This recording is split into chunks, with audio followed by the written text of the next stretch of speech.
안녕하세요. 포유환율연구소입니다. 간밤에 4월 미국 소비자 물가가 발표됐죠. 전년 동기 대비 3.4% 정도 올랐는데 연준이 목표하는 물가가 2%니까 그럼에도 불구하고 굉장히 높은 물가 상승률이죠.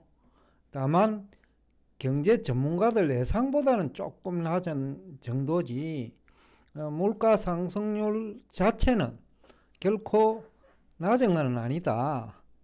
그럼에도 불구하고 주가는 사상 최고치를 기록했죠. 나스닥 100 지수 같은 경우에는 포유 환율연구소가 지난 4월 말경에는 투자해도 괜찮다라고 했는데 그 이후에 상당히 올랐어요.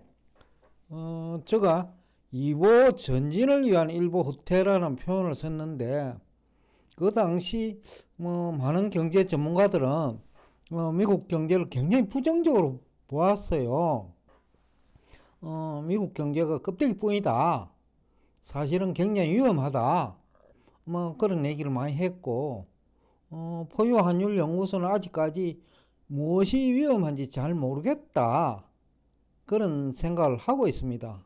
바로 이 물가 관련 정보 때문에 해석이 다른 거예요. 다른 분들은 기준금리가 이거 높은 수준 이걸 지탱할 수 있겠냐. 그러니까 위험하다. 이런 얘기고 포유환율연구소는 이 정도 물가 수준에서 기준금리는 결코 높은 편은 아니다. 오히려 적당한 물가 상승률이 미국 경제를 끌고 가는 원동력이다. 해석이 완전히 다르죠. 여튼 간밤에 기준금리를 또 인하할 거다. 9월에는 인하할 거 아니냐 라는 기대감으로 주가가 큰 폭으로 올랐다라는 분석들이 많은 것 같아요. 포유환율연구소는 그렇게 생각하지 않습니다. 오히려 적당한 물가 상승률이 주가 상승을 끌고 유도했다. 그런 표현이 맞을 것 같아요. 이유는 기준금리는 9월에도 인하할지 몰라요. 지난 1월에도 기준금리 인상한다는 얘기, 인하죠. 그때는 인하한다는 얘기가 많았죠. 근데 지금까지 6월까지는 없을 거로 확신하는데 그래도 주가는 오르잖아요. 그럼 기준금리와 관계없이 여태까지 물가가 오른 주가가 오른 배경에는 적당한 물가 상승률이 있다고 보고 있어요. 지난번 세미나에 참석하신 분들은 제가 지금 하는 얘기를 이해할 거예요. 그리고 또 시장금리는 또 4.34%까지 하락을 했어요. 제가 한 4.67%까지 오르면 정지될 거라고 봤는데 그 이후 시장금리 10년물은 안정되고 있죠. 그런데 이제 지금 제가 얘기하고 하는 요지는 결국 기준금리보다 물가 정보가 더 중요하다라는 얘기예요. 우선은 물가가 오르거나 내리면 시장금리가 등락을 하고 그 다음에 시장금리가 등락을 하면 기준금리를 인상하기도 하고 인하하기도 하거든요. 결국은 그 중심에는 물가가 있다라는 거예요. 그래서 물가 정보가 기준금리보다는 중요하다는 거죠. 과거 사례를 보더라도 기준금리 인하 시기에 주가 하락한 사례 많아요. 대표적인 그 시기가 2008년부터 2012년까지네요. 기준금리를 2007년 9월 1일로 기억되는데 그때 5.25%였어요. 근데 0.25%까지 인하를 하는 기간 동안 주가는 계속 빠졌거든요. 근데 이번에는 기준금리를 2022년 3월부터 인상을 했죠. 그럼 원래 2024년 지금 3월이 지났으니까 거의 2년에 걸쳐서 기준금리를 큰 폭으로 인상하고 또 지난해 10월 이후에는 지금까지 고공행진을 하고 있는데 주가는 상승하고 있거든요. 그러니까 기준금리가 중요하지 않고 이 주가 상승 배경에는 적당한 물가 상승과 그 근로자 임금 상승이 있고 달러 고공행진이 있다는 거예요. 달러 인덱스. 그러니까 그 경제 전문가들 약 한 90%가 핵심을 비껴나간 분석을 하고 있다. 그래 중요한 분석은 능력이 안 되니까 빼버리고 교과서에 있는 기준금리 그것밖에 배운 게 없죠. 기자들도 대부분 뭐 기준금리 정도로 공부했을 거예요. 그러니까 경제 전문가들 그 기준금리 정도만 아는 사람하고 뭐 소통이 잘 되죠.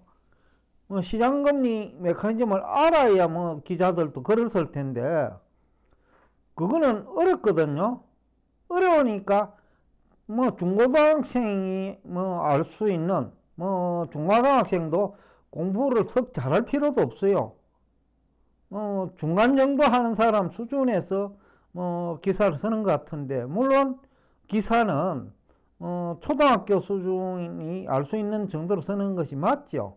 그렇지만은 자산 시장에서는 도움이 되기보다는 오히려 방해가 되는 것이 기준금리 중심의 기사고 기준금리 중심의 그 정보 해석이고 기준금리 중심의 자산시장 접근이에요. 그것이 지난 3년간 증명됐죠. 경제 전문가들 약 한 90%가 지난 3년간 기준금리 중심으로 얘기를 했는데 미국 경제가 기준금리 5%대를 감당할 수 없다.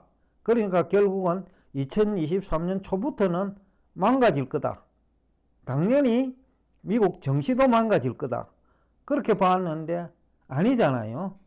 그러니까 적당한 물가 상승이 지금까지 미국 주가 상승을 견인하고 또 미국 실물 경제를 성장 발전시키고 있는 것이지 기준금리가 아니다라는 것은 증명이 되었어요. 왜 이런 현상이 일어나느냐 하면 결국 주가를 결정하고 고용을 창출하는 것은 상장기업 매출액과 영업실적이에요.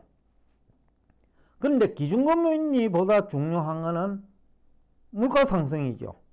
왜냐하면 기업 입장에서는 가능한 높은 가격에 그 생산한 제품을 팔아야 이익이 많이 생기잖아요. 그러니까 이게 물가가 오르면 그 판매 가격을 인상할 명분이 생기거든요.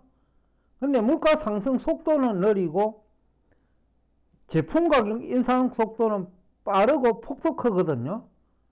그러니까 이게 고용 증가로 나타나고 상장기업 영업 실적이 증가하니까 결국은 매출액 증가 내지는 주가 상승 요인이 되죠. 또 주가가 상승하면 주식시장을 통해서 자금 조달이 되니까 채권 시장에서 채권을 발행할 필요가 없죠. 그러니까 또 시장금리도 안정이 되죠. 물가가 상승해야 했음에도 불구하고 또 정부는 국채 금리가 올라가지 않으면 채권 발행이 쉽지요. 왜냐면 부담이 작으니까. 그러니까 앞에서도 잠시 얘기를 했습니다만 물가 상승률은 지난 3년 동안 20% 이상이고 국채 발행 금리는 겨우 3% 정도 올랐단 말이죠. 그러니까 정부 입장에서는 조세 수입이 더 큰 거예요.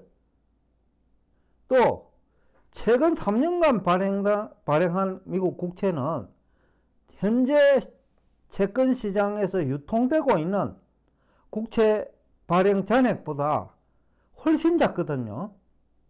그러니까 2022년 3월부터 금리가 올랐는데 그 이전에 발행한 채권, 뭐 10년물이 대부분이니까 그 채권 물량이 훨씬 많기 때문에 정부 입장에서는 그 조세 부담 증가액은 크지 않고 조세 수입 증가액이 훨씬 크다는 거예요. 즉 부채 상환 능력이 향상됐다는 거예요. 물가 상승으로. 물가가 상승하니까 법인세가 증가하고, 그죠? 그 다음에 소비세, 세일 관련 텍스인데 소비세가 증가해요.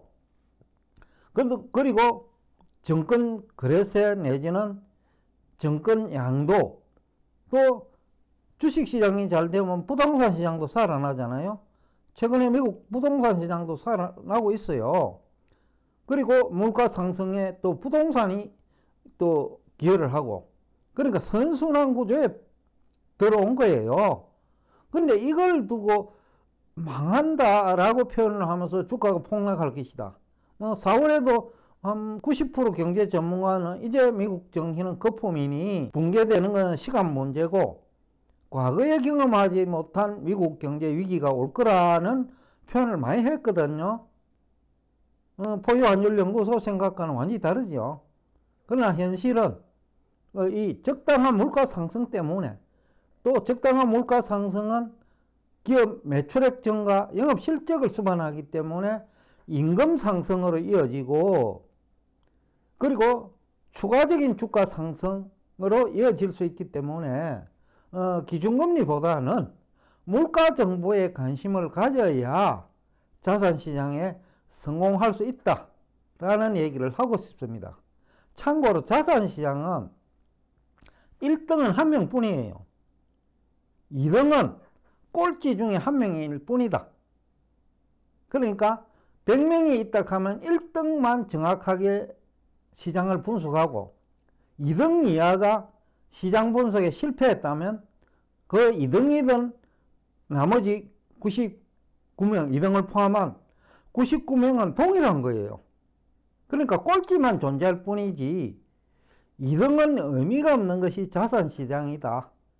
그런데 물가 정보가 중요한지 기준금리 관련 정보가 중요한지 그조차도 판단할 수 없는 경제 전문가가 우리나라에는 대학 교수를 포함해가 경제연구소 연구원을 포함해가 98%다 라는 얘기를 하면서 여러분들은 최소한 기준금리가 중요한지 물가 관련 정보가 중요한지 판단할 수 있는 능력은 가져야 된다 라고 하면서 오늘 여러분과 대화를 여기서 끝내겠습니다.